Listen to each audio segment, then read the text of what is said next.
Some heartbreak runs so deep it changes how you breathe, how you wake hoping today might hurt less. For rancher Hank Cole, the year since his wife's passing has been empty conversations with prairie wind and chores that fill time, but not the hollow spaces in his chest. Then, one October morning, 3 baby donkeys disappear from his corral. Panic turns into something Hank hasn't felt in months: wonder. The missing trio is found curled against him as he sleeps beside the stable, choosing his warmth over shelter. A traveling photographer captures the moment on his glass plates. The image finds its way to the territorial newspaper, and suddenly strangers arrive by wagon and horseback. A mission society sends word. Visitors come with questions and offerings. But can 3 tiny donkeys really help carry the weight of a man's deepest grief? Before we journey back to those windswept plains, tell us where you're reading from. And if this story touches your heart, make sure you're following along, because tomorrow I've saved something extra special for you. The morning light filtered through the oiled paper windows of the Cole homestead, casting long shadows across the rough-hewn plank floor that Margaret had insisted on sanding smooth with her own hands 3 summers past. Hank Cole sat at the same pine table they'd built together in their early years, his weathered hands wrapped around a tin cup of coffee that had long gone cold. The steam had stopped rising an hour ago, but he hadn't noticed. Time had become meaningless in the way that only true grief can make it. He twisted the gold band on his ring finger, Margaret's wedding ring, worn thin from 35 years of her gentle touch.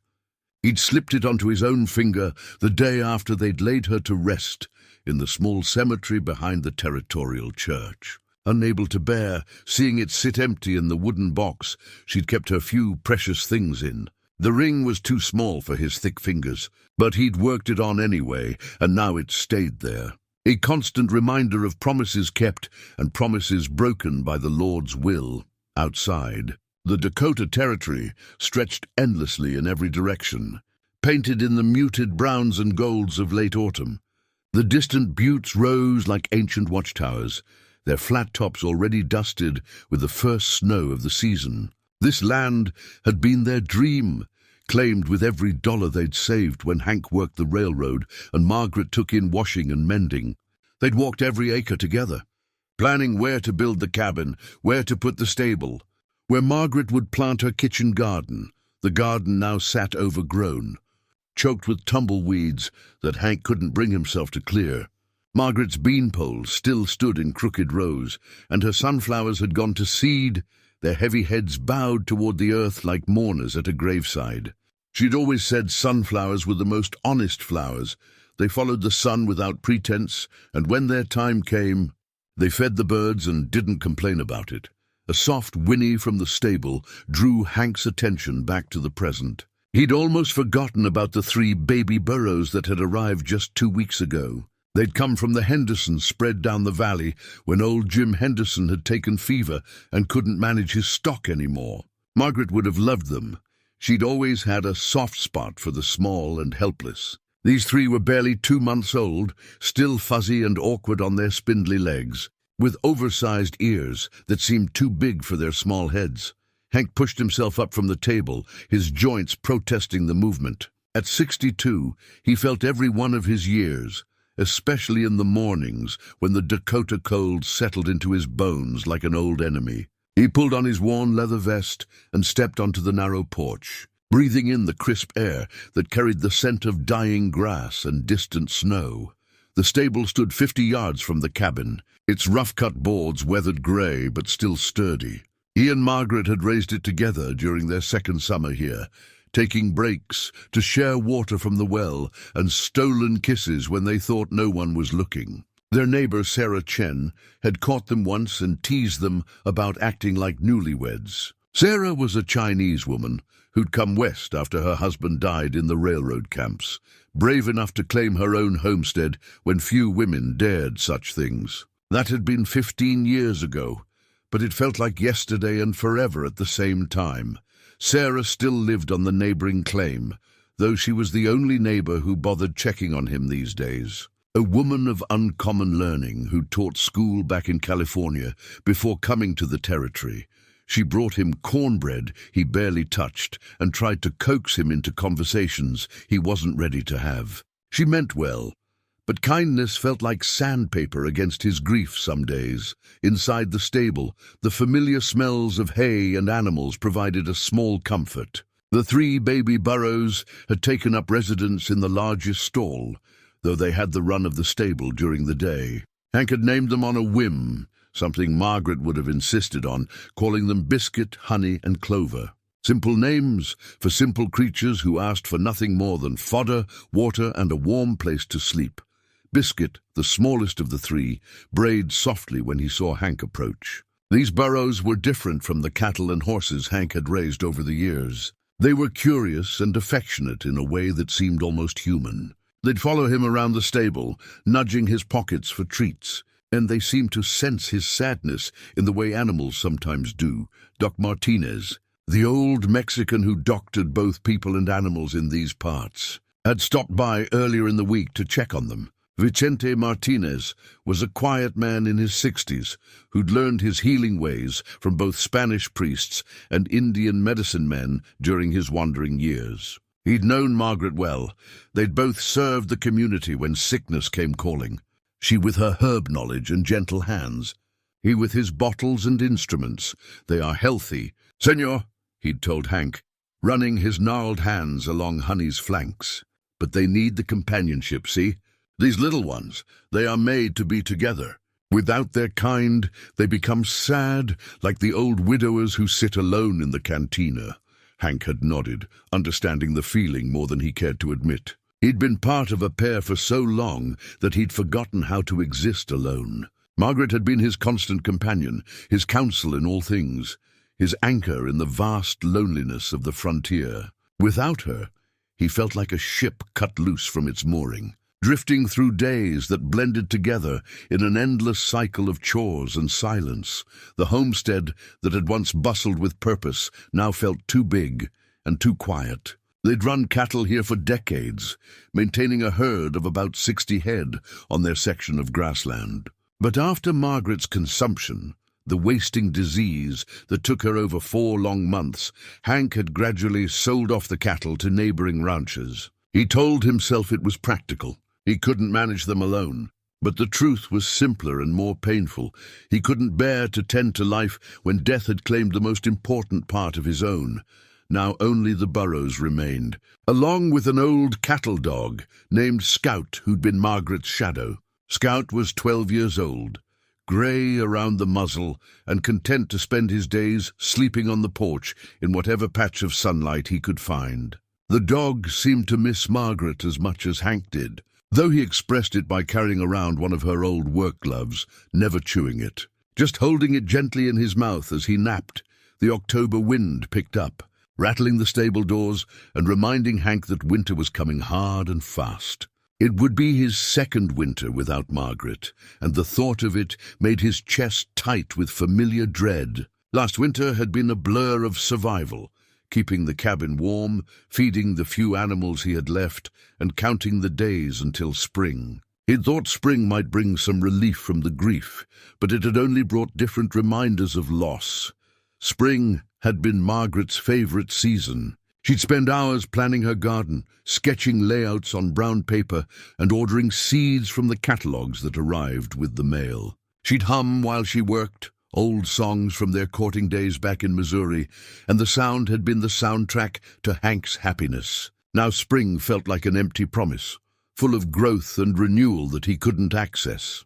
As he filled the water trough for the Burros, Hank caught sight of his reflection in the still surface. His hair had gone completely grey in the past year, and lines had deepened around his eyes and mouth like furrows in hard soil. Margaret used to say his eyes were the colour of coffee beans, rich and warm.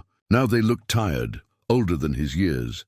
The Burros gathered around him as he worked, their soft noses investigating his pockets and his hands. Clover, the boldest of the 3, pressed her forehead against his leg in a gesture that felt almost like embrace. For a moment, Hank allowed himself to rest his hand on her neck, feeling the warmth of her small body and the steady rhythm of her breathing. These animals didn't know about his loss, didn't understand the weight he carried. They simply existed in the present moment, content with hay and water and the warmth of companionship. There was something both comforting and heartbreaking about their innocence, their ability to find joy in simple things that Hank had forgotten how to appreciate. The sun was climbing higher now, burning off the morning mist that had settled in the valley.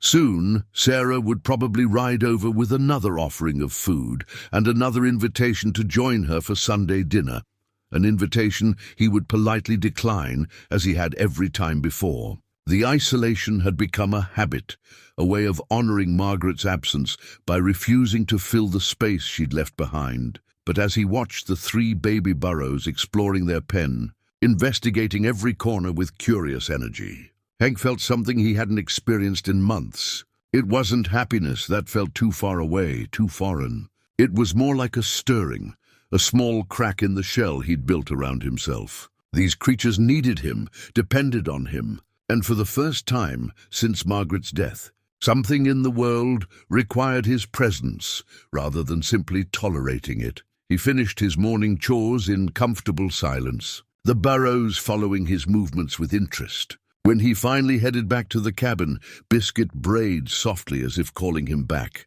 Hank paused at the stable door and looked over his shoulder at the 3 fuzzy faces watching him through the rails. "I'll be back directly," he told them, and meant it. It was the first promise he'd made to anything living since Margaret died, and though it was small, it felt like a beginning. The howling wind against the cabin walls woke Hank before dawn. October storms on the Dakota plains could turn vicious without warning, and this one carried the bite of early winter.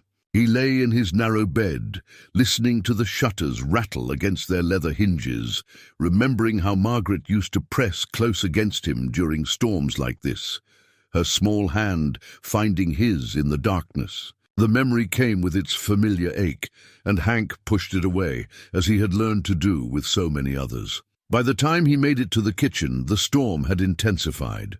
Rain lashed against the oiled paper windows, and somewhere outside, something wooden was banging against the stable with rhythmic persistence. Hank pulled on his oilskin coat and boots, grabbed his kerosene lantern, and headed out into the teeth of the storm. The wind hit him like a physical blow, nearly knocking him sideways as he fought his way across the muddy ground between the cabin and stable. The door to the feed shed had come loose and was slamming against the stable wall. That was the sound he'd heard from inside. He wrestled it closed and secured it with the heavy iron bar, his hands already numb from the cold rain. Inside the stable, he expected to find the burros huddled together in their stall, perhaps nervous from the storm but safe and warm. Instead, he found the gate hanging open. The latch he was certain he'd secured the night before swinging freely on its leather hinges. The stall was empty. Hank's heart lurched in a way it hadn't since the day the preacher had come, with news of Margaret's fever taking a turn for the worse. He swept the lantern flame across the stable, checking every stall, every corner where 3 small burros might hide. Nothing. The hay bales stood in neat stacks. The feed bins were undisturbed, but Biscuit, Honey, and Clover were nowhere to be found. "Come on now," he called out, his voice swallowed by the storm's noise. "Where are you hiding?" But even as he searched, a cold certainty settled in his stomach. The stable door that led to the pasture stood slightly ajar, not wide enough for a person to notice easily, but wide enough for curious baby burros to slip through. In his grief-clouded state the night before, he must have failed to secure it properly. Hank pushed through the door into the driving rain. The pasture stretched out before him, dark and treacherous in the storm. Lightning illuminated the landscape in brief, stark flashes, showing him empty grassland and scattered cottonwoods bent by the wind. The fence line disappeared into darkness in both directions. "Biscuit," he shouted, his voice barely audible over the storm. "Honey, Clover!" He began to walk the fence line, his lantern casting a weak circle of light through the rain. The flame flickered and danced, threatening to go out with each gust of wind. His boots squelched in the mud, and twice he nearly lost his footing on the slippery ground. 20 minutes into his search, panic began to claw at his chest. These weren't hardy range animals that could weather a storm like this. They were babies, barely 2 months old, separated from their mothers too early and dependent on human care. In weather like this, they could die of exposure in a matter of hours. The thought hit him with unexpected force. He couldn't lose them too. Not after everything else. Not after spending a year learning to live with loss, only to have it repeated in a different form. The burros had become more important to him than he'd realized. They were the only living things that depended on him. The only creatures that looked forward to his presence each day. Lightning cracked overhead, close enough that the thunder followed immediately. And in that brief illumination, Hank saw something that made his heart stop. A section of fencing about 100 yards ahead hung loose, the rails scattered where a falling cottonwood branch had torn it down. The gap was easily wide enough for small animals to pass. Through, beyond the fence, lay the old Brennan homestead, 300 acres of wilderness that hadn't been worked since the family moved.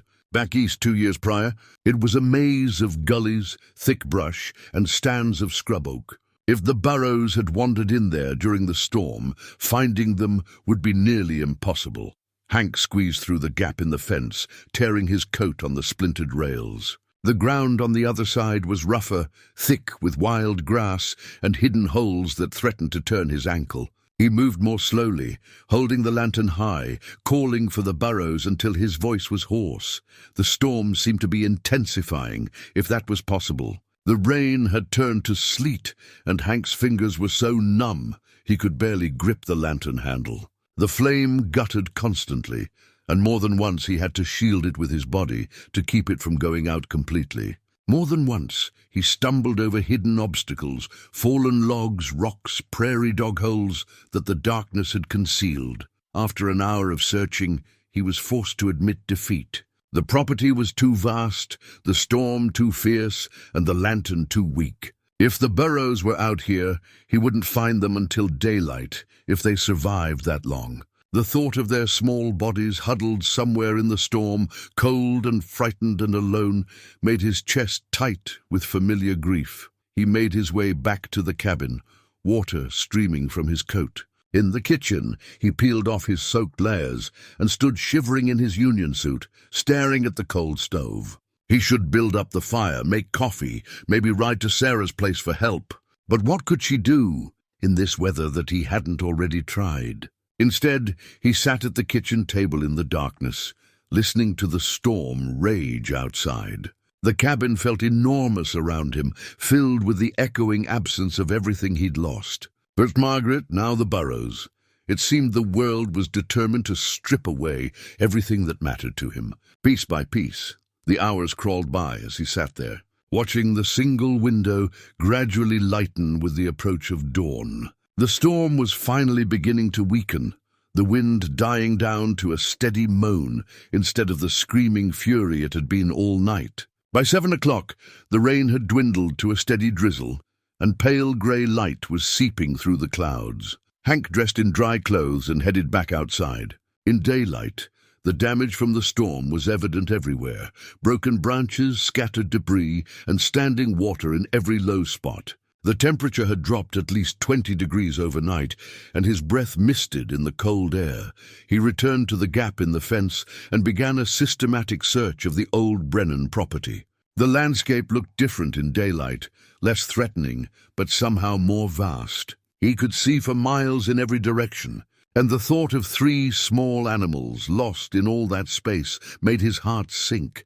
2 hours into his search, just as despair was beginning to overwhelm him completely, he heard it, a soft, familiar braying barely audible over the wind.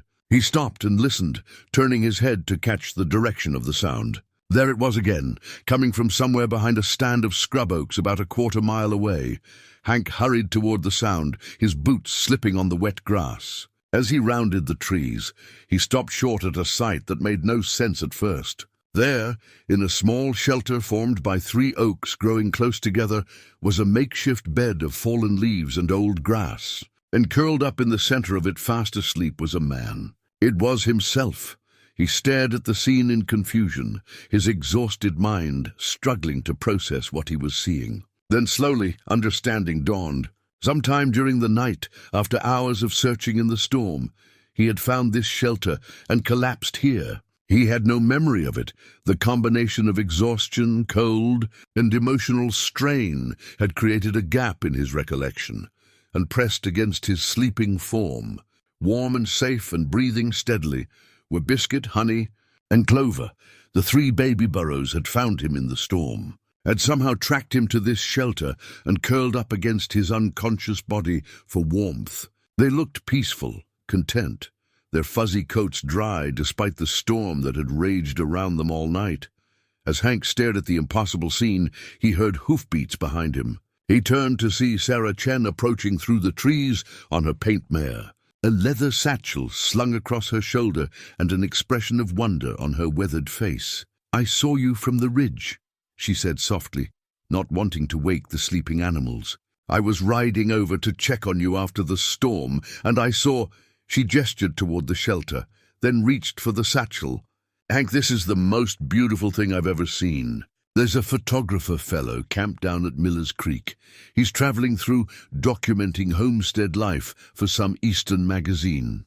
Do you think—" Before he could answer, she had already begun sketching the scene with quick, sure strokes in a small notebook she kept for such moments.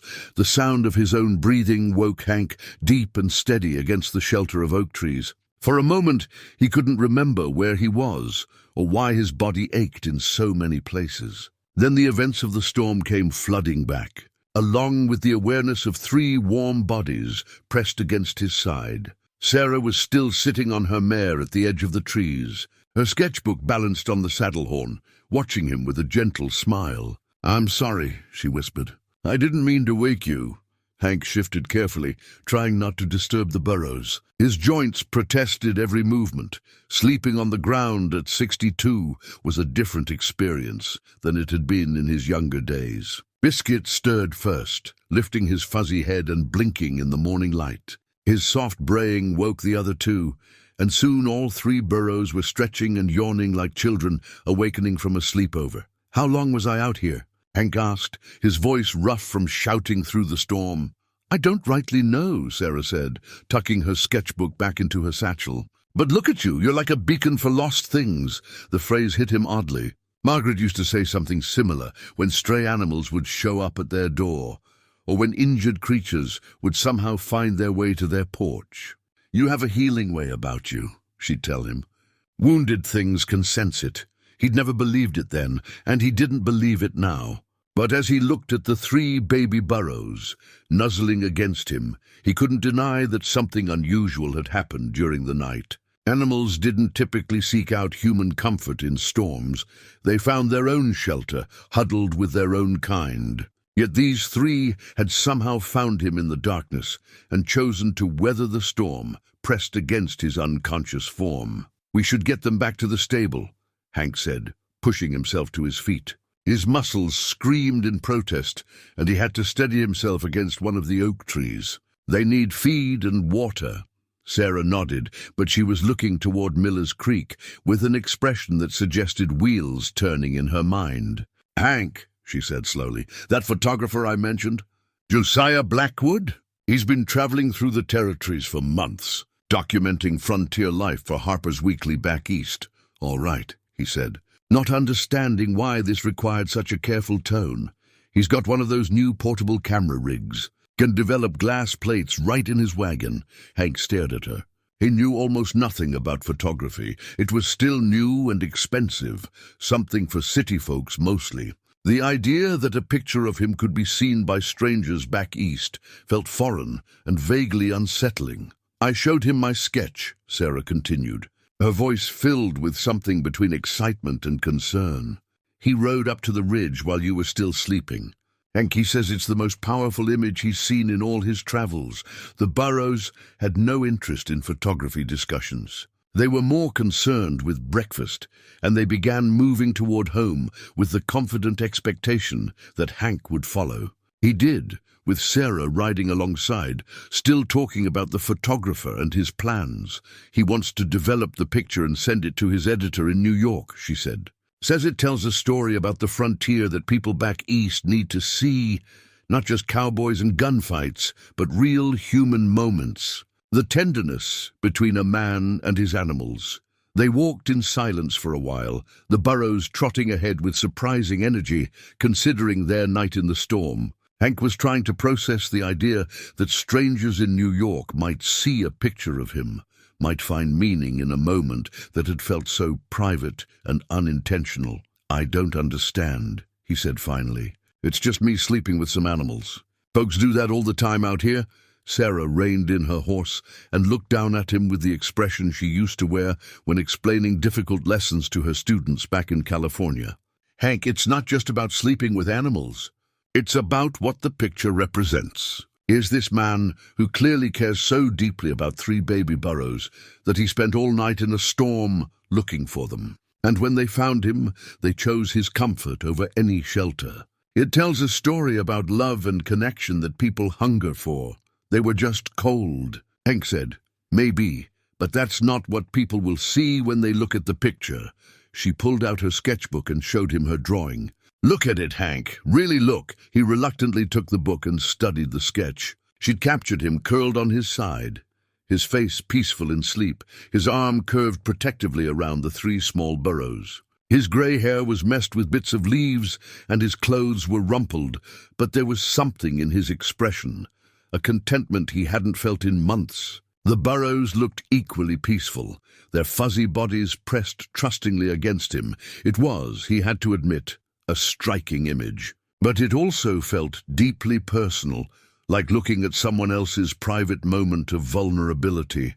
"I don't want to be famous for this," he said, handing back the sketchbook. Sarah's expression softened. "I know, and I can ride down to Miller's Creek and ask Blackwood not to develop the plates if you want. But Hank, think about what it might do for people. After Margaret died, you've been so cut off from the world. Maybe this is Providence's way of reminding you that you're still part of something larger." They reached the stable, where Hank busied himself with the morning routine. Fresh hay, clean water, a careful check of each burro for injuries from their night outside. They seemed none the worse for their adventure, if anything more affectionate than usual. Clover kept pressing her nose against his hand, and Honey followed him around the stall like a devoted puppy. Sarah remained mounted, watching from the stable doorway. "There's something else," she said. "Blackwood says Harper's Weekly reaches over 100,000 readers. If they publish the picture, it'll be seen from Boston to San Francisco." Hank's hands stilled in the middle of filling the water trough. "That many people? Maybe more. Newspapers pick up stories from Harper's, reprint them in their own pages. Could be 500,000 folks see this before it's done." The number was incomprehensible to Hank. He'd never seen more than a few hundred people gathered in one place, even at the biggest county fairs. The idea of 500,000 strangers looking at his most vulnerable moment made his stomach turn. But as he watched the 3 Burros settling into their morning routine, he couldn't deny that something had shifted in him during the night. For the first time since Margaret's death, he had acted on instinct rather than duty. He had searched for these animals not because it was his obligation as their keeper, but because the thought of losing them had genuinely frightened him. "What would it mean," he asked finally, "if this picture gets published?" Sarah dismounted and came to lean against the stall door.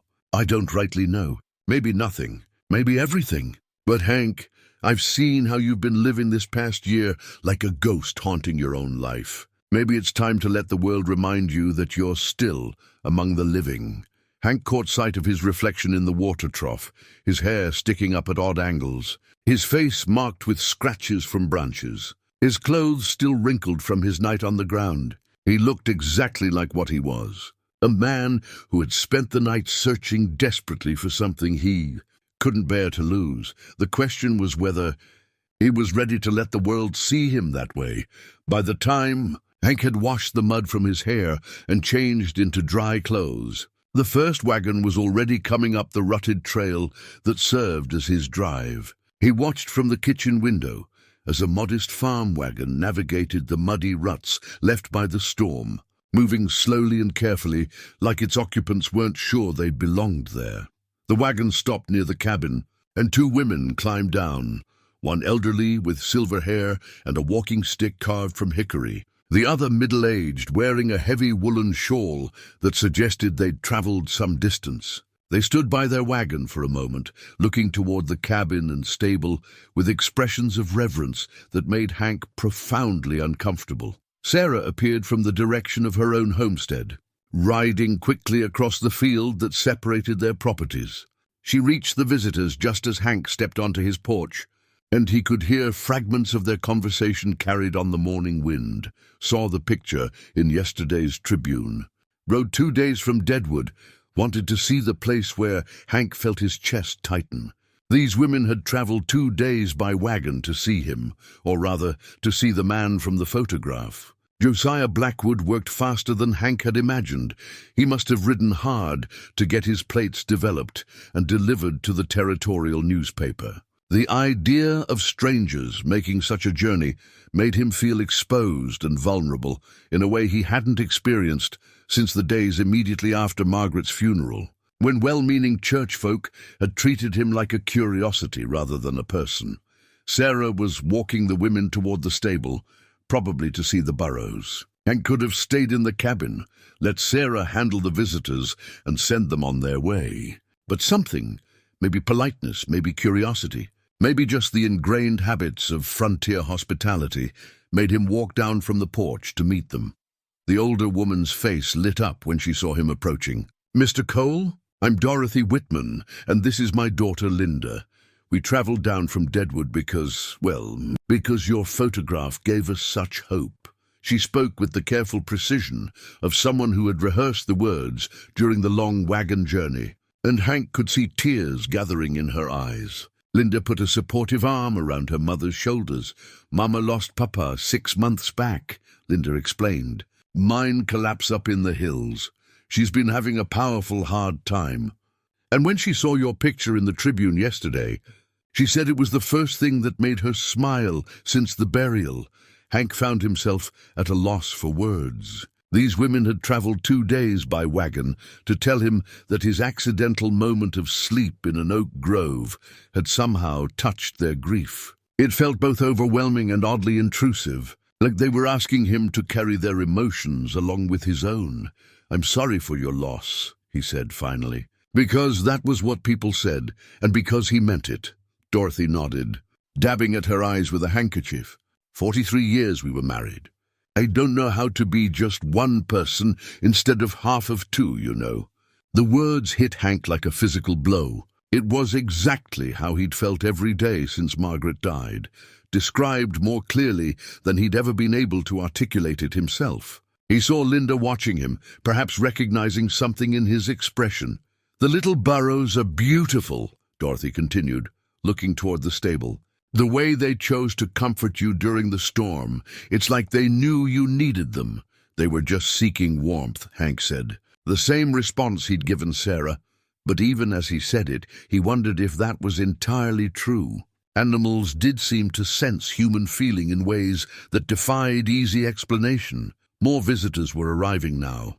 A buckboard with a family from town, another wagon with territorial plates, a pair of riders on horseback who traveled light and fast. Word was spreading through the territory faster than Hank could have imagined, carried by telegraph lines and newspaper routes, and the simple human need to share stories of wonder. Sarah moved closer to Hank, perhaps sensing his discomfort. "Maybe we should set up some kind of system," she murmured. "Folk are just going to keep coming." The thought of an endless stream of visitors made Hank's stomach clench. This was his private space, his sanctuary from the world's demands. He'd chosen to homestead in this remote valley precisely because it allowed him to exist without constant human interaction. The idea of turning his land into some kind of pilgrimage site felt like a betrayal of everything he and Margaret had built here. But as he looked at Dorothy's tear-stained face, at the hope in her eyes as she watched Biscuit, Honey and Clover exploring their pen, he couldn't bring himself to turn her away. This woman understood his loss in a way that most people didn't. She was looking for the same thing he was, some sign that life could still hold moments of unexpected. "Grace, you can visit the Burros," he said quietly. "But I don't talk about personal matters much." Dorothy nodded eagerly. "Oh, we don't want to pry. We just wanted to see them and to thank you." "Thank me for what?" "For showing us that love doesn't end when someone passes," Linda answered for her mother. "The picture shows you caring for these animals the way Papa cared for Mama, the way you must have cared for your wife. It reminds us that the capacity for love survives loss." Hank stared at her, unsure how to respond. These women were reading meanings into his actions that he wasn't sure existed. But their interpretation of the photograph was becoming more real than the actual events, creating a story about healing and hope that had taken on a life of its own. Over the next 3 hours, a dozen more visitors arrived. Some came alone, others in small groups. They ranged from young families with children who squealed with delight at the sight of the baby Burros, to elderly couples who stood quietly at the fence, holding hands and watching the animals with expressions of peaceful contemplation. Sarah appointed herself as an unofficial guide, managing the flow of visitors and making sure they didn't overwhelm either Hank or the Burros. She told them the basic story, the storm, the missing animals, the discovery in the oak grove, but she was careful not to share personal details about Hank's life or his loss. Most visitors were respectful, content to observe from a distance and perhaps purchase a small sketch that Sarah had begun making of the Burros. But as word continued to spread through the territory, Hank began to worry about what kind of attention the photograph might ultimately bring to his quiet valley. The morning of the third day brought rain again, a steady drizzle that turned the already churned ground around Hank's cabin into a muddy morass. But the weather didn't deter the visitors. If anything, it seemed to make them more determined, as if the discomfort of the journey somehow added to the pilgrimage's meaning. From his kitchen window, Hank watched a covered wagon struggle through the worst of the mud, its wheels sinking deep enough that the driver had to get down twice to push. Behind it came a smaller cart pulled by a tired-looking mule, and beyond that, 2 more riders on horseback, their heads bent against the rain. Sarah knocked on his door just after dawn, her oilskin coat dripping steadily onto his porch boards. "We've got a problem," she said without preamble. "That last group that came through yesterday, they left their campfire burning. Caught Mrs. Henderson's pasture grass on fire before the rain put it out." Hank set down his coffee cup with a sharp clink. "Anyone hurt?" "No, but it came close to her barn. She's mighty upset, and she's not the only one. The Millers are complaining about folks using their well without asking, and someone left gates open at the Kowalski place. Lost them 3 head of cattle." The guilt settled in Hank's stomach like a stone. These were his neighbors, people who'd helped him and Margaret build their life here. Now his unwanted notoriety was causing them real harm.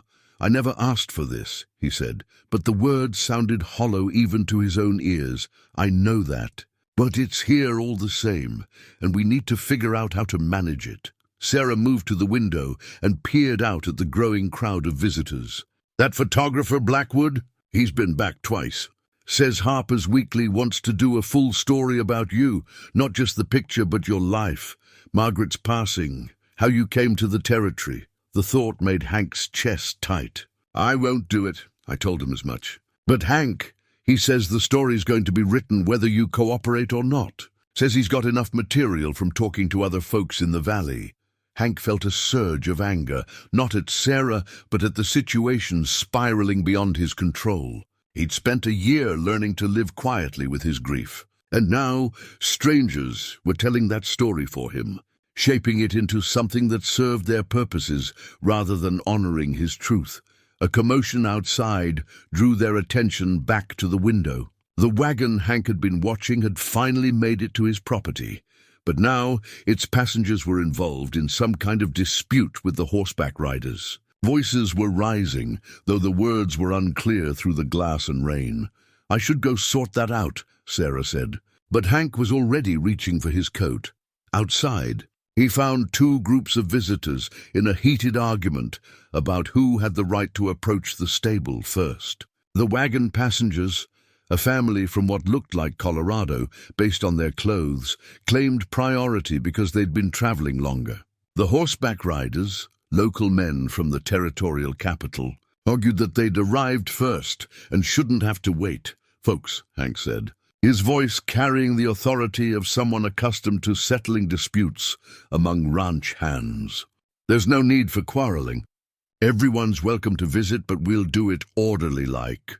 The argument subsided, but Hank could see the tension in their faces. People had invested time and effort in coming here, and they felt entitled to something in return: access, stories, some kind of meaningful experience that would justify their journey.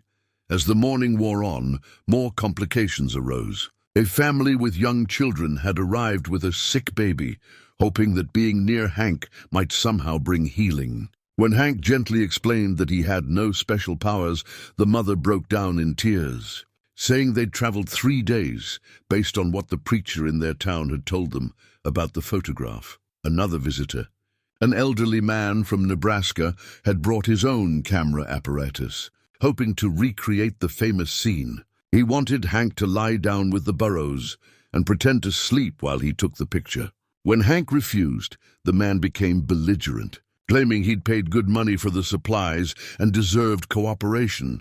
By noon, Sarah had to step between two groups of visitors who were arguing about the correct interpretation of what the photograph meant. One group saw it as a sign of God's grace, while another viewed it as proof of the spiritual connection between humans and animals. Both sides quoted scripture and philosophy to support their positions, treating Hank's private moment as a theological text to be debated. The Burros themselves seemed bewildered by all the attention. Biscuit had taken to hiding in the farthest corner of the stall, while Honey and Clover grew increasingly skittish around strangers. Doc Martinez stopped by just after lunch and pronounced them stressed, recommending that they be given more peace and quiet. "This cannot continue, amigo," the old healer told Hank privately.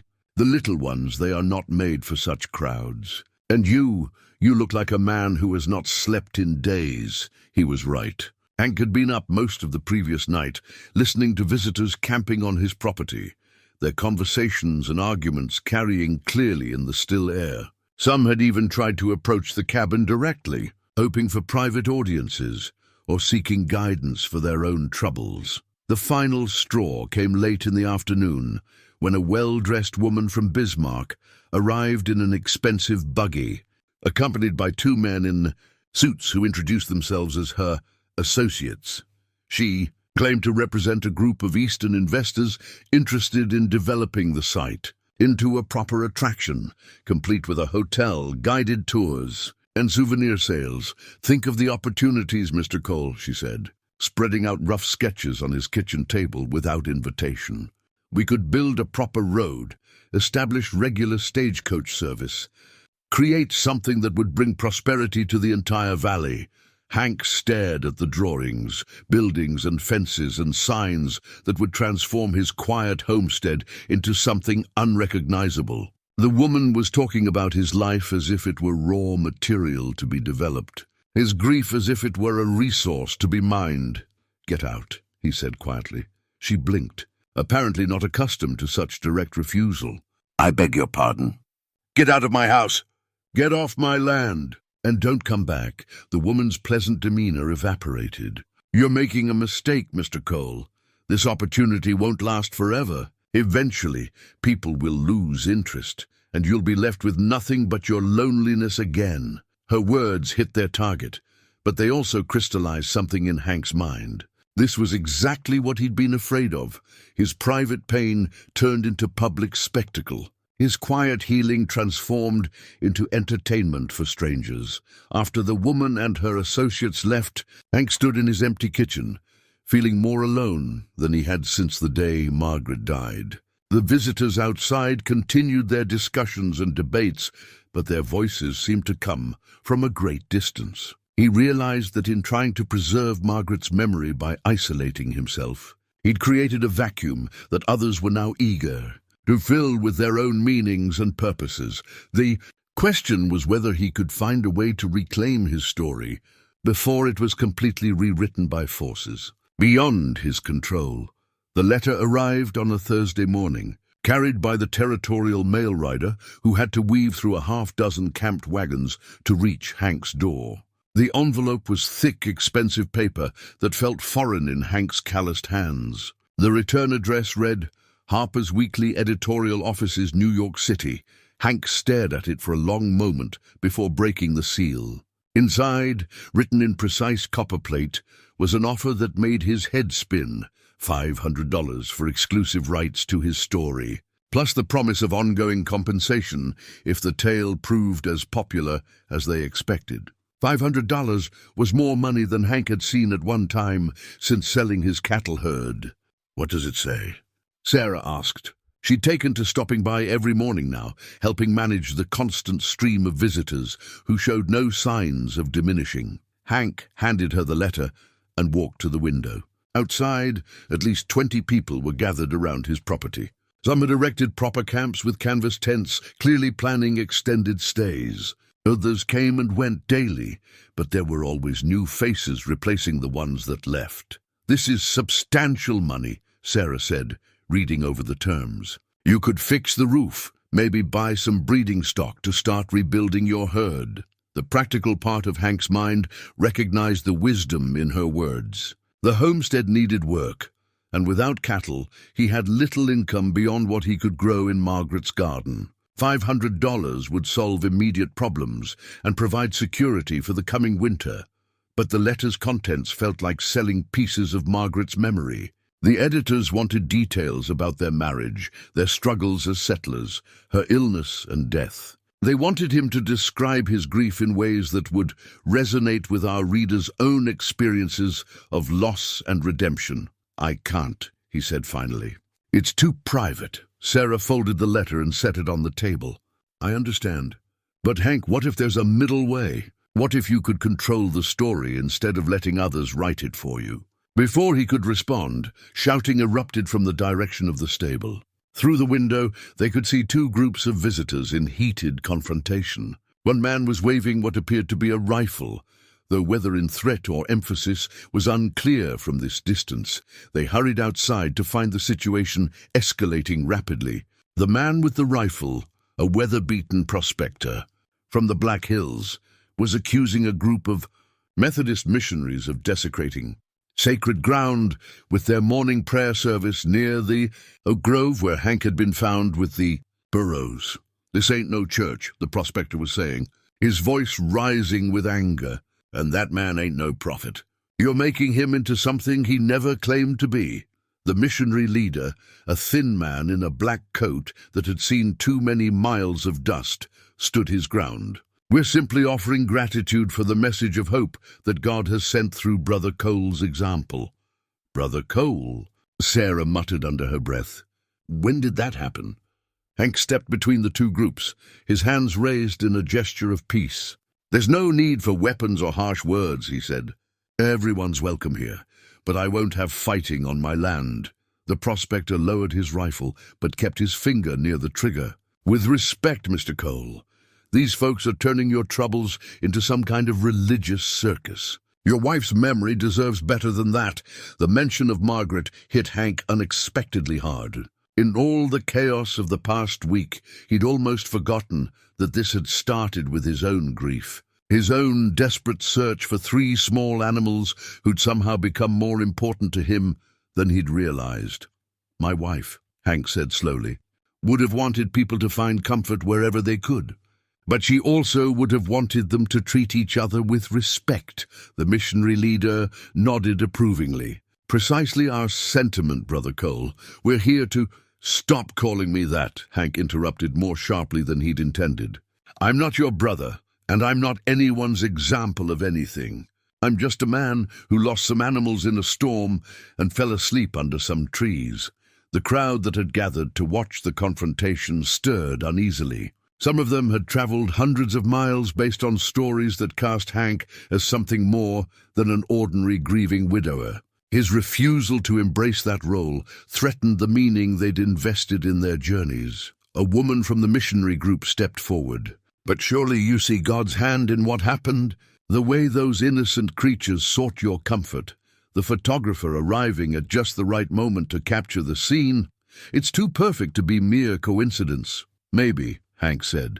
"Or maybe it's just what happened, and folks are determined to make it mean more than it does." His words created an uncomfortable silence. The prospector shifted his rifle to his shoulder and walked away, muttering about goddamn fools under his breath. The missionaries huddled together, apparently debating whether to continue their vigil or move on to more receptive ground. As the crowd dispersed, Sarah touched Hank's arm. That was hard for them to hear. Maybe it needed saying.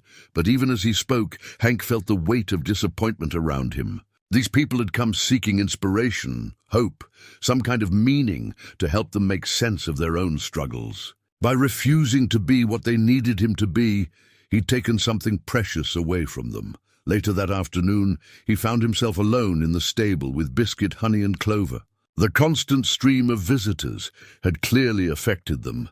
They were more nervous than usual, startling at sudden movements and clustering together in the farthest corner of their stall when strangers approached. Biscuit, the smallest and most sensitive of the three, had developed a pronounced flinch whenever anyone other than Hank came near. Watching him cower at the sight of well-meaning visitors made Hank's chest tight with protective anger. These animals hadn't asked to become symbols or attractions. Like him, they'd simply been caught up in circumstances beyond their control. As he brushed Clover's coat, trying to soothe her obvious anxiety, Hank found himself thinking about the letter from Harper's Weekly. $500 was more than charity. It was opportunity. But it was also a contract that would bind him to tell his story in ways that served other people's needs rather than honoring his own truth. The sound of approaching footsteps made all three Burros tense. Hank looked up to see Josiah Blackwood, the photographer, standing in the stable doorway. The man looked different than he had a week ago, less confident, more troubled. "Mr. Cole," Blackwood said, removing his hat. "I owe you an apology," Hank continued, brushing Clover's neck, not trusting himself to speak without anger. "When I took that photograph," Blackwood continued, "I thought I was documenting a moment of frontier life. I never imagined it would cause such a commotion or bring such disruption to your peace. But you sent it to the magazine anyway," Hank said. "I did, and I'll have to live with that decision. But I want you to know I've been watching what's happened here this past week, and it's not what I intended. These people, they're turning your private grief into public theater, and that's not right." Blackwood stepped closer to the stall, and Biscuit immediately pressed himself against the back wall. "Those little ones are suffering from all this attention. And you, forgive me for saying so, but you look like a man who's drowning." The observation hit closer to home than Hank cared to admit.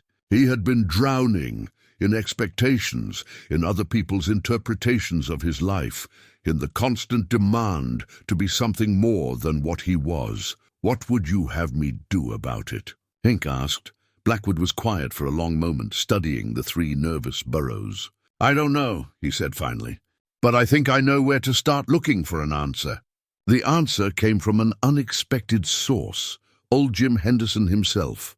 Hank hadn't seen his former neighbor since the fever had broken, and Jim's family had moved him to live with his daughter in Cheyenne. So when the familiar bent figure appeared at Hank's door that evening, leaning heavily on a walking stick and looking frailer than his 70-some years, Hank barely recognized him. "Jim." Hank stepped onto the porch, genuinely concerned. "What brings you all the way back here? You should be resting, recovering." Jim Henderson's eyes, though dimmed by illness, still held their old sharpness. "Had to come," he said, his voice raspier than Hank remembered. "Been hearing about all this commotion, about them little Burros and that picture. Had to set the record straight." Sarah appeared from the direction of her homestead, drawn by the sight of the unexpected visitor. The three of them stood in the gathering dusk while Jim caught his breath. And Hank noticed that most of the day's visitors had departed, leaving only a few die-hard pilgrims camped in their wagons. "Come inside," Hank said. "You look done in." Jim shook his head. "Best we talk out here where we can't be overheard?" What I got to say, it changes things considerable. Something in the old man's tone made Hank's stomach tighten with a familiar anxiety. Jim, if this is about the Burros causing trouble, it ain't about trouble, Jim interrupted. It's about why them Burros came to you in the first place. He paused, studying Hank's face in the dim light. It's about what your Margaret arranged before she passed. The words hit Hank like a physical blow. What are you talking about? Jim leaned heavily on his walking stick and began to speak in the careful, measured way of someone who'd rehearsed difficult words. Your Margaret, she came to see me last winter. This was maybe a month before she took her final turn.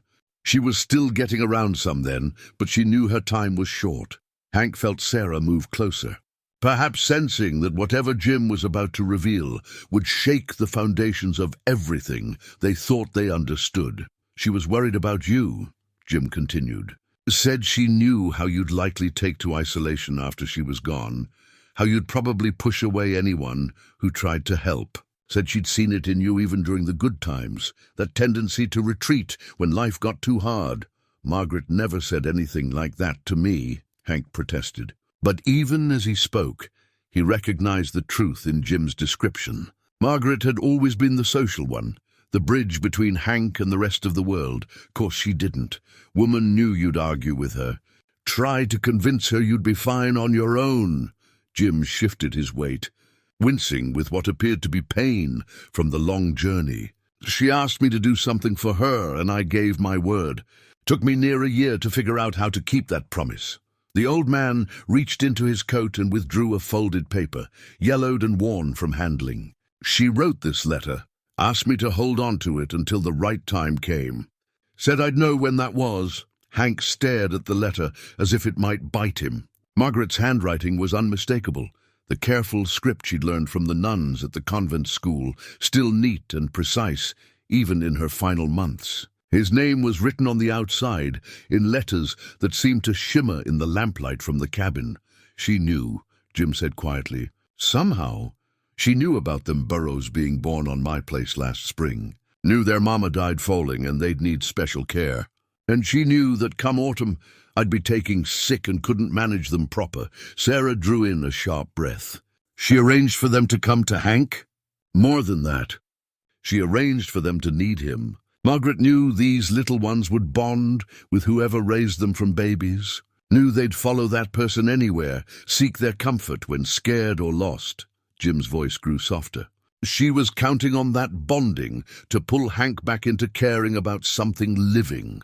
The implications of what Jim was saying began to settle over Hank like a heavy blanket. The Burros' unusual behavior, their determination to find him in the storm, their choice to seek his warmth over any shelter, it wasn't mystical or miraculous. It was the result of careful planning by a woman who'd understood his nature better than he understood it himself. With trembling fingers, Hank unfolded the letter.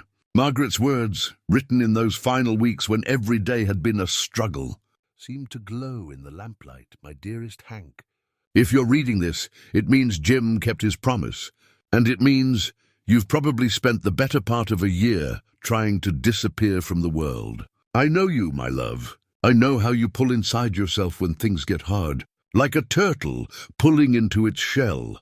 I also know you'll be angry with me for arranging things this way, for not trusting you to find your own path through grief. But Hank, I've watched you for 35 years. I've seen how you handle loss, by building walls around yourself until you can barely see daylight. Those 3 little Burros aren't just animals, my dear heart. They're my last gift to you and my last request. They need someone to love them, and more than that, they need someone who will let them love in return. That's something you forgot how to do after your parents died, something I had to teach you all over again when we first met. I can't be there to teach you this time, but they can. Animals don't judge or pity or demand explanations. They just love, purely and simply for as long as they're allowed to. Please don't push them away like you're probably pushing away everyone else. Please let them remind you that caring for something fragile and innocent is the best way to honor the love we shared. And Hank, when people come, and they will come, Because love like this always draws notice. Don't let them turn our story into something it wasn't. We were just two people who found each other on a frontier where loneliness could kill as surely as any disease. We made a life together, one day at a time, one small act of love at a time. That's all anyone can do. That's all you need to do now. All my love until we meet again. Margaret. Hank's hands were shaking by the time he finished reading. The letter blurred through tears. He hadn't let himself shed since Margaret's funeral. All this time, he'd thought the Burros' attachment to him was coincidence, maybe divine intervention, possibly just animal instinct. Instead, it had been Margaret's final act of love, her last attempt to save him from his own tendency toward isolation. She was right, wasn't she? Sarah said gently. About how you'd react to losing her? Hank nodded, not trusting his voice. Margaret had known him completely, had anticipated his withdrawal from the world, and planned accordingly. Even in her dying weeks, she'd been thinking about how to take care of him. There's more, Jim said, his voice barely above a whisper. The timing of that storm, of you finding them burrows in the grove, that wasn't chance either. Margaret asked me to make sure they got extra attached to you before winter set in. I was supposed to bring them by more often, let them get used to following you around. But you got sick, Hank realized. Took fever just when I was supposed to start that part of her plan. Then Burros had to make do with the bonding they'd already formed. When that storm hit and they got loose, their instinct was to find you, to seek the safety and warmth they associated with your presence. The photographer, Josiah Blackwood, who had been quietly listening from the edge of the porch, stepped forward. Then the photograph. It captured something Margaret had deliberately created. More than that, Jim said. It captured proof that her plan worked, that even in his grief, even in his isolation, Hank was still capable of the kind of love she'd seen in him from the beginning. Hank looked out at the few remaining visitors scattered around his property, people who'd traveled hundreds of miles to witness what they thought was a miracle. In a way, they were right, it was miraculous. Not because of divine intervention, but because of the depth of understanding between two people who'd spent a lifetime learning each other's hearts. The question now was what to do with this knowledge, and whether it changed his obligations to the people who'd found hope in a story that was both more and less than they'd imagined. That night, Hank sat alone in his kitchen with Margaret's letter spread before him, reading her words over and over until he could recite them from memory. Jim Henderson had accepted his offer of the spare room for the night. The old man was too frail to travel back to Cheyenne immediately, and truth be told, Hank wasn't ready to let him go. Not yet. Not when there might be more details about Margaret's plan that Jim hadn't yet revealed.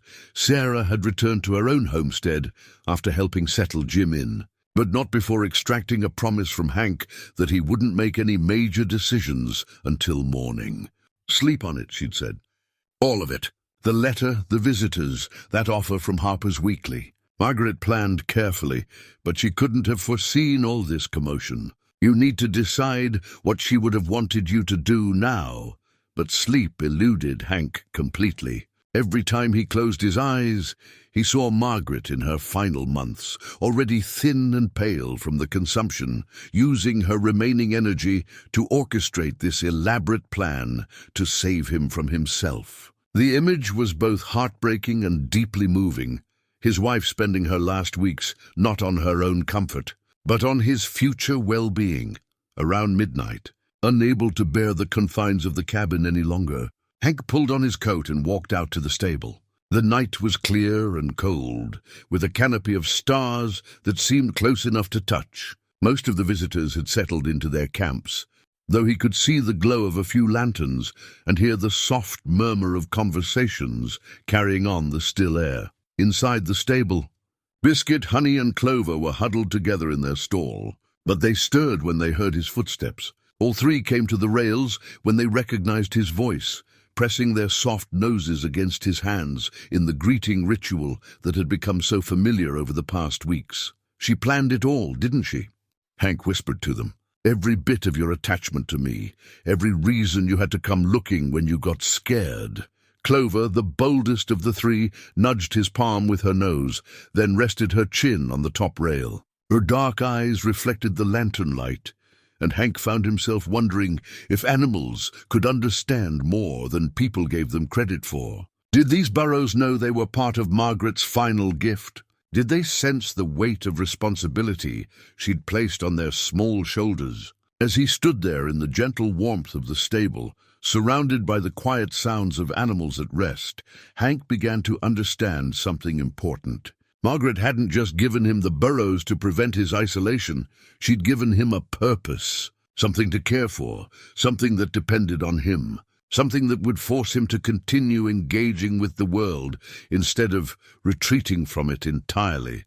But she couldn't have anticipated the photograph, the publicity, the endless stream of visitors turning his private grief into public spectacle.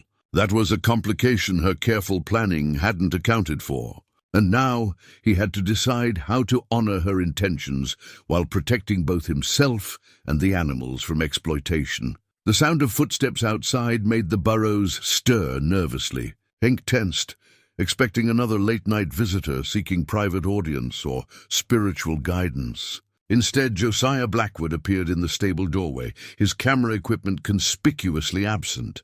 Couldn't sleep either, the photographer asked. Hank nodded, not particularly surprised. Blackwood had been camping with the other visitors, but unlike most of them, he seemed genuinely troubled by what his photograph had set in motion. "I keep thinking about what Mr. Henderson said," Blackwood continued, stepping into the stable but maintaining careful distance from the burros. "About your wife planning all this. It changes everything about the picture, doesn't it?" "Does it?" Hank asked. "Or does it make the picture more meaningful?" Blackwood considered this. "I suppose it depends on how you look at it. Some folks might say it's less miraculous if it was arranged by human planning rather than divine intervention, and others might say it's more miraculous," Hank said. "Takes a special kind of love to plan that far ahead, to think that clearly about someone else's needs when you're facing your own death." They stood in comfortable silence for several minutes, listening to the soft sounds of the burros moving around their stall. Finally, Blackwood spoke again. "What are you going to do about Harper's Weekly? About all the attention?" It was the question Hank had been wrestling with all evening.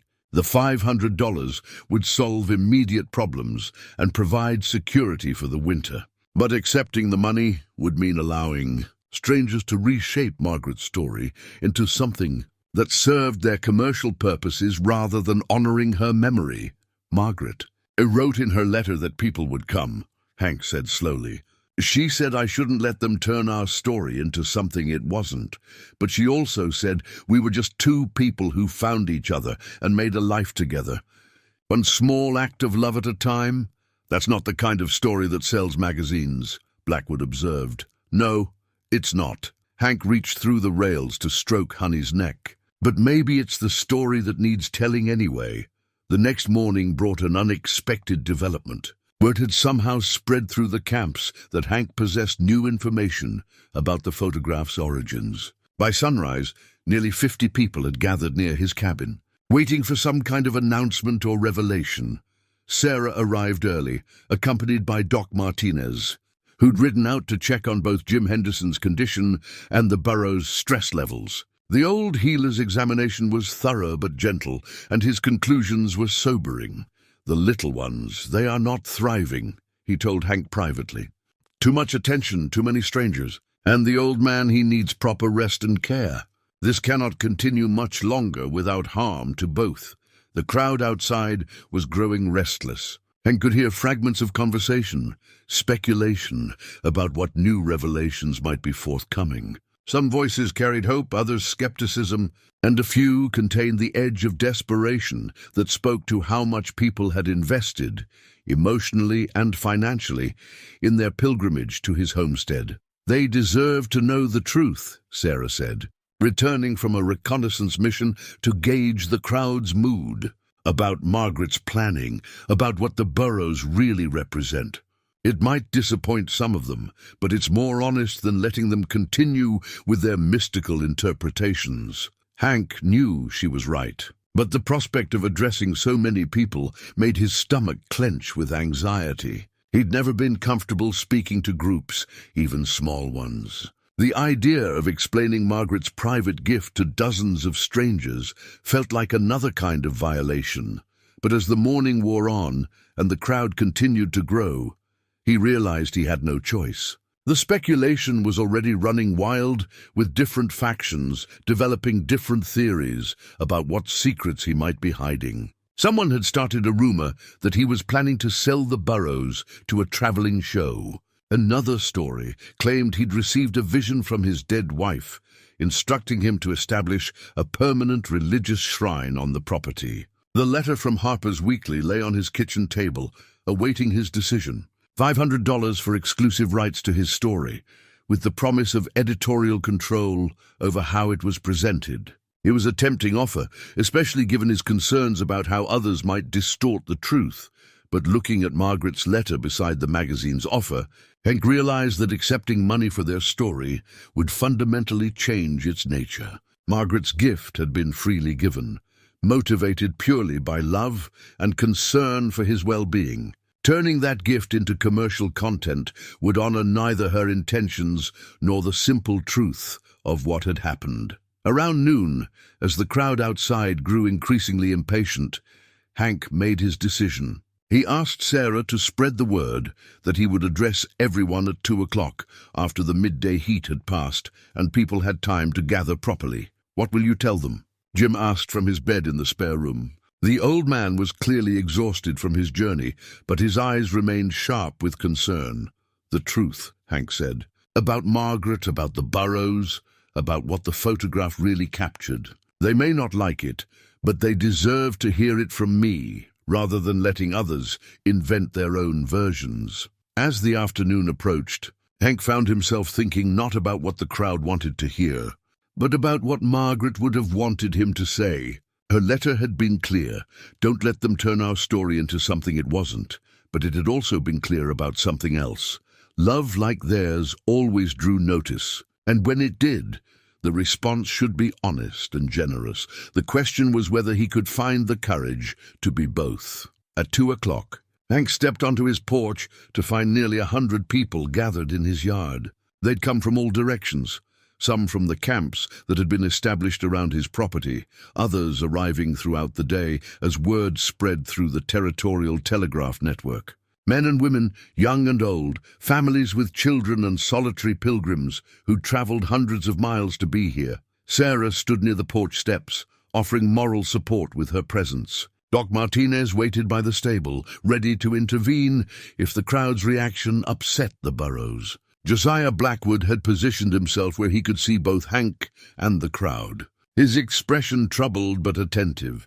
The gathering fell silent as Hank appeared. Their faces turned toward him with expressions of expectation and hope. Some held copies of the territorial newspapers that had reprinted his photograph. Others clutched letters or small personal items they'd brought as offerings. A few had children sitting on their shoulders to get a better view of the man they'd heard so much about. Hank looked out at them, feeling the weight of their collective need pressing against him like a physical force. These people had invested time, money, and emotional energy in making the journey here.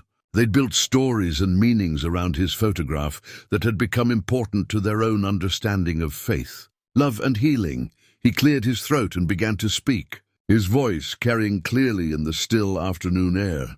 "Folks," he said, "I appreciate you all coming, though I never asked for this kind of attention. I know many of you have traveled far, and I know you're looking for something, comfort maybe, or hope, or some kind of sign that love persists even in the face of loss." A murmur went through the crowd, voices of agreement and encouragement. Someone called out, "Bless you, Brother Cole," and others echoed the sentiment. Hank held up his hand for quiet. "I need to tell you something important about that photograph, about why those Burros came to find me in the storm. It's not the story some of you might want to hear, but it's the truth. And I think truth is more important than comfort." The crowd grew very still. Even the children seemed to sense the gravity of what was coming. "My wife Margaret died just over a year ago," Hank continued, his voice steady despite the emotion behind it.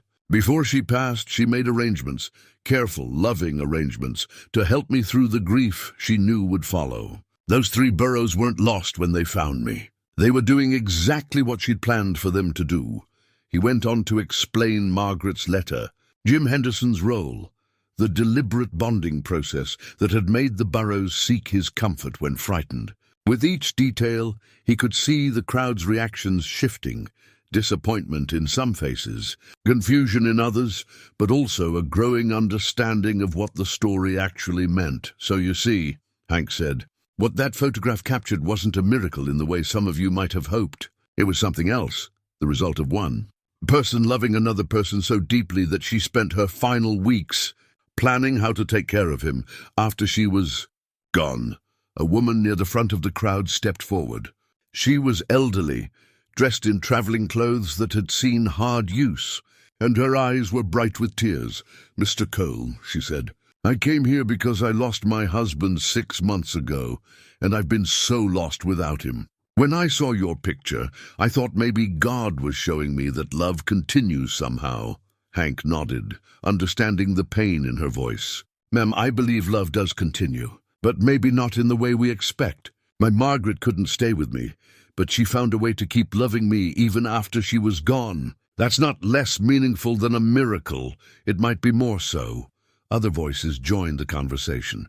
A man whose son had died in a mine accident said the photograph had given him hope that his boy was somehow still looking after the family. A young couple struggling with infertility had seen in the image a promise that love could create family in unexpected ways. As person after person shared their stories, Hank began to understand something important. The photograph had become meaningful not because of what it literally depicted, but because it had given people permission to believe in the persistence of love. Margaret's careful planning hadn't diminished that meaning, it had deepened it. "Here's what I'm going to do," Hank said finally, when the sharing of stories had run its course. "I'm going to decline that magazine offer. I'm not going to sell our story to people who want to turn it into entertainment. But I'm also not going to hide the truth from folks like you, who've found genuine comfort in what happened here." He looked out at the sea of faces, seeing hope and disappointment, understanding and confusion, all mixed together in the complex way that truth always affected people. "Margaret's Burros will stay here with me because that's what she intended. But anyone who wants to visit them respectfully, anyone who finds peace in seeing how love can work through small acts of planning and care, you're welcome. Just remember that they're living creatures, not symbols, and they deserve to be treated with kindness." The crowd was quiet for a long moment, processing what they'd heard. Then slowly, applause began.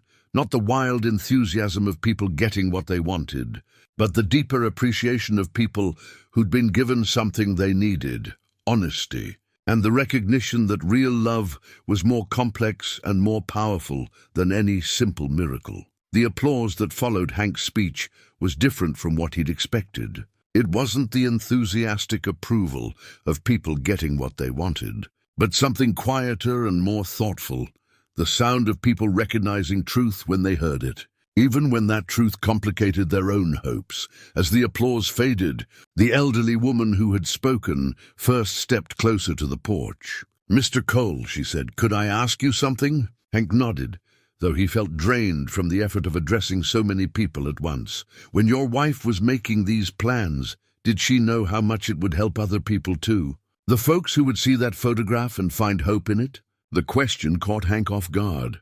He'd been so focused on Margaret's intentions for him that he hadn't considered the broader implications of her actions. Looking out at the crowd, at faces that showed varying degrees of comfort, disappointment, and contemplation, he began to see the ripple effects of his wife's final gift. "I don't know," he said honestly.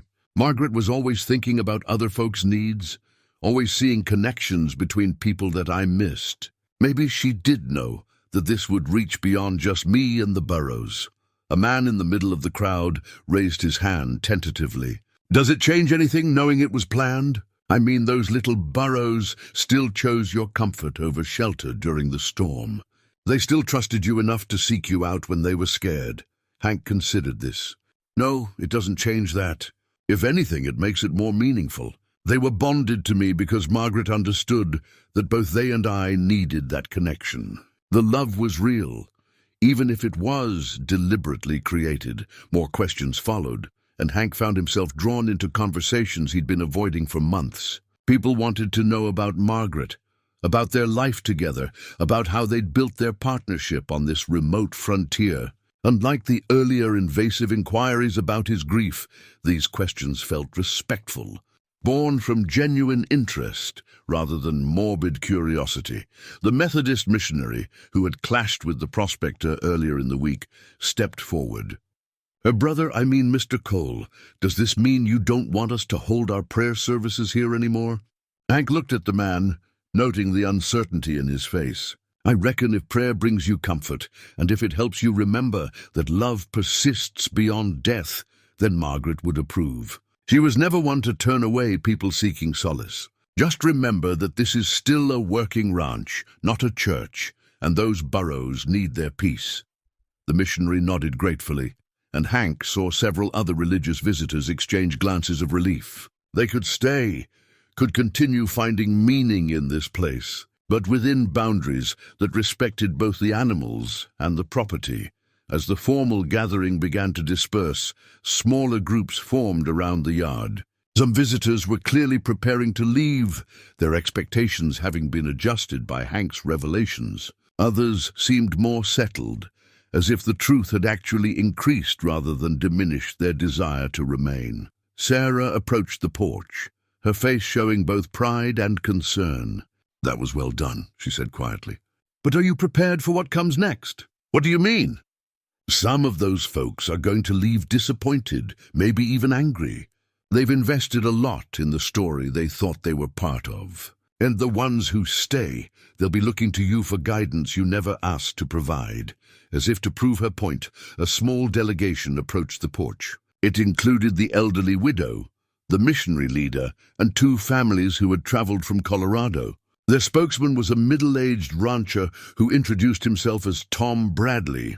Mr. Cole, Bradley said, we've been talking among ourselves, and we have a proposition. What if we formed a kind of informal association? People who visit here regularly, help with upkeep, make sure the place doesn't get overrun by folks who don't understand what it really represents? Hank frowned. I don't need help running my ranch. Maybe not, the elderly widow said gently, but you might need help managing the attention that's not going away anytime soon. That photograph is in newspapers from here to New York. More people are going to come, whether you want them or not. Bradley nodded. We could set up a system, scheduled visits, guidelines for behavior, maybe even a small fee to help with feed and maintenance. Keep it respectful but sustainable. The idea made Hank deeply uncomfortable. It sounded too much like the commercialization he'd just rejected, even if these people meant well. But as he looked out at his property, at the trampled grass and makeshift camps, at the evidence of how quickly his private space had been transformed, he realized that doing nothing wasn't really an option. The attention was here to stay, and he could either help shape how it developed or let others shape it for him. Josiah Blackwood, who'd been listening to the conversation, stepped forward. What if I helped? He asked. I caused this situation with my photograph. Maybe I owe it to you to help manage the consequences? How? I could document the real story, not for magazines or commercial purposes, but for the people who come here. Create a record of what your wife actually did, what the burros actually represent. Give visitors something authentic to connect with instead of their own projections. Hank looked around at the faces watching him expectantly. These people weren't trying to exploit him or profit from his situation. They were trying to find a way to honor what they'd discovered here while protecting it from those who might. For the first time since Margaret's death, Hank felt the stirring of something that might eventually become community. Not the isolation he'd wrapped around himself like armor, but not the overwhelming intrusion of recent weeks either. Something in between, a careful balance between connection and privacy, between sharing Margaret's gift and preserving its meaning. All right, he said finally, let's try it. But we do this carefully, and we do it Margaret's way, with respect for the animals and the land. and with honesty about what this place really represents. The relief on their faces was immediate and palpable. They had found a way to stay connected to something meaningful while allowing Hank to maintain control over his own story. It wasn't the ending any of them had expected, but it felt like a beginning.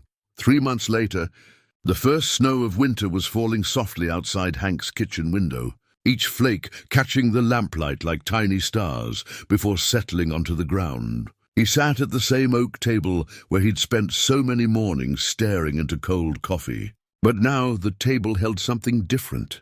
A letter from his sister in Missouri, a sketch pad where Sarah had been drawing the Burros for the visitor's record book, and a tin of cookies sent by the Methodist ladies who had taken to bringing supplies every few weeks. The quiet was different now, too. Not the hollow silence of isolation, but the comfortable stillness of evening settling over a place where people lived and worked and found meaning. From the stable came the soft sounds of Biscuit, Honey and Clover settling in for the night, their contentment audible in the gentle shuffling of hooves and occasional satisfied snorts, the arrangement they'd worked out with the regular visitors had evolved into something none of them had quite expected. Tom Bradley and his informal association had indeed helped manage the flow of pilgrims, but more than that, they'd become something like an extended family. The elderly widow, whose name was Dorothy Mason, had taken to spending her winters in the valley, helping Sarah with her teaching duties for the few children on scattered homesteads. The Methodist group had built a small chapel on Sarah's property, where they could hold their services without disturbing the animals. Josiah Blackwood had kept his promise to document the real story. His series of photographs and written accounts had been published in several territorial newspapers, not for commercial gain, but to provide accurate information for people planning to visit. The true story of Margaret's planning hadn't diminished interest in the homestead. If anything, it had attracted a different kind of visitor, people drawn by the authentic love story rather than hopes of witnessing miracles. The Harper's weekly offer had been replaced by something better, a small but steady income from the donations visitors left to help with feed and maintenance. It wasn't wealth, but it was enough to keep the ranch running and to start rebuilding a small cattle herd come spring. A knock at the door interrupted Hank's evening reflections. He opened it to find Sarah standing on the porch, stamping snow from her boots and carrying a covered dish that smelled like cornbread. "Thought you might be getting tired of your own cooking," she said, stepping inside and hanging her coat on the peg by the door. It had become a routine of sorts, Sarah checking on him most evenings, sharing dinner and conversation, sometimes staying late to help with correspondence from people who'd heard about the homestead and wanted to visit. It wasn't romantic, at least not yet, but it was companionship of the kind Margaret had known Hank would eventually need. "How did the visit go today?" Sarah asked, setting the cornbread on the table and helping herself to coffee from the pot on the stove. "Better than most," Hank replied. "Family from Denver lost their boy in a riding accident last summer. They didn't come looking for miracles, just wanted to see a place where love had found a way to continue working after death." Sarah nodded. They'd learned to recognize the different types of visitors, those seeking spectacle versus those seeking genuine comfort. The latter were always welcome, while the former were gently redirected to understand what the homestead actually represented. The Burros were good with them? Clover let the mother brush her for near an hour. "I think it helped." Hank paused, remembering the woman's tears as she'd worked the brush through the Burros' soft coat. Margaret would have liked that family. They understood what the Burros really are, living creatures deserving love and care, not symbols to be worshipped. After Sarah left, Hank made his final rounds of the evening. He checked the cabin's doors and windows, banked the fire in the stove, and pulled on his coat for the walk to the stable. The snow was falling more heavily now, promising a quiet night, with no visitors traveling in such weather. Inside the stable, the 3 Burros greeted him with their familiar soft whinnying. They were grown now, no longer the awkward babies who had first arrived at his homestead, but still affectionate and still clearly bonded to him in the way Margaret had planned. Biscuit still sought out physical comfort when nervous, pressing against Hank's legs during thunderstorms. Honey had developed a habit of following him around the property like a devoted dog. Clover remained the boldest, often the first to approach visitors, and somehow sensing which ones needed the comfort of animal contact most. As Hank checked their feed and water, he found himself thinking about Margaret's letter, which he still carried in his shirt pocket. Her words about not letting others turn their story into something it wasn't had proved prophetic. The temptation to commercialize, to sensationalize, to transform private grief into public entertainment had been constant. But by insisting on truth over spectacle, by treating the Burros as living beings rather than symbols, he'd managed to preserve the essence of her gift. She knew, didn't she? He said quietly to the Burros. I knew that taking care of you would teach me how to take care of myself again. Clover lifted her head from the hay to look at him with dark, intelligent eyes. In the lamplight, her expression seemed almost knowing, as if she understood her role in Margaret's larger plan. Standing there in the warm stable, with snow falling outside and 3 contented animals for company, Hank realized that something fundamental had shifted in him over the past months. The hollow ache of grief remained, might always remain, but it no longer defined his existence. He'd learned to carry sorrow alongside joy, loneliness alongside community, memory alongside hope for whatever tomorrow might bring. The visitors had given him something unexpected, the knowledge that his love story with Margaret had meaning beyond just the 2 of them. People found comfort in seeing how love could persist beyond death, how careful planning and thoughtful gifts could bridge the gap between presence and absence. In sharing Margaret's story honestly, he discovered that private love, when witnessed with respect, could become a source of healing for others. As he prepared to head back to the cabin, Hank paused in the stable doorway for one last look at the Burros. Tomorrow would bring new visitors, new stories of loss and hope, new opportunities to honor Margaret's memory by showing how love continued to work in the world. It wasn't the quiet isolation he'd thought he wanted after her death, but it was something better, a life that served others while still honoring his own needs, a community built around truth rather than fantasy, a purpose that gave meaning to both his grief and his healing. The snow was falling heavier now, covering the ground in a blanket of white that would muffle the sounds of the outside world and create the kind of peaceful silence that made everything seem possible.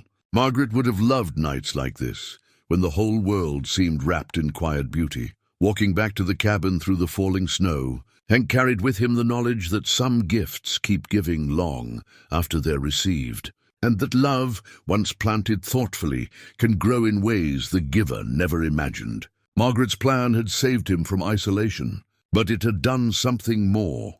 It had shown him how to transform private healing into shared hope, how to honor the past while embracing an unexpected future. Behind him, the stable glowed with warm lantern light, and inside it 3 Burros settled into sleep, their work of healing and connection continuing even in dreams.